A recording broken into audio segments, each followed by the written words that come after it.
I'm glad that we may have got some agreement that one is responsible for what one says during an election campaign. Because on the 28th of January, not long before that campaign, the Prime Minister told this House, "I have no plans to raise the top rate of tax or the level of national insurance contributions." Well, to be fair to the right honourable gentleman, he has kept one half of that promise, the half that applies to those at the top of the income scale.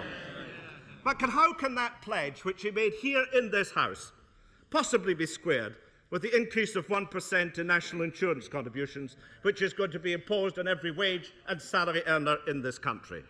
And what's the difference between 1% extra on national insurance and another 1p on the income tax? Well, there is a difference, but it's a difference that is adverse to the lower paid.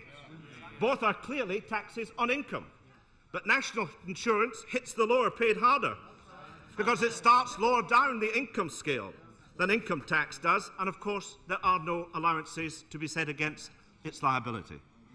And what was it that Mr. Chris Patten, now Governor of Hong Kong, but then Chairman of the Conservative Party, told us about national insurance on the 23rd of March during the election campaign?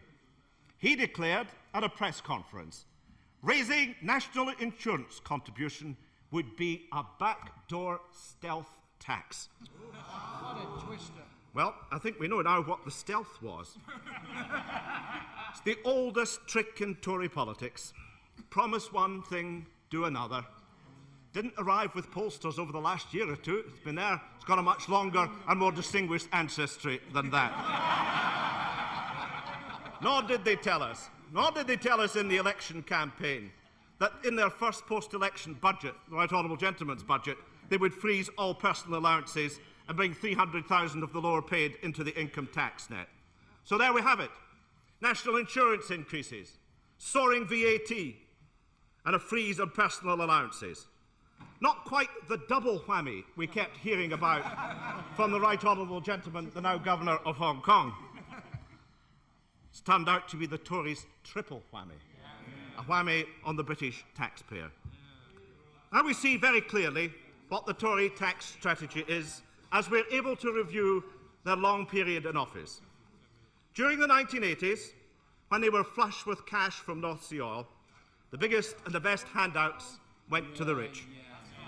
When it's come unstuck in the 1990s, it's the lower paid and the ordinary taxpayers who pay the price of their incompetence.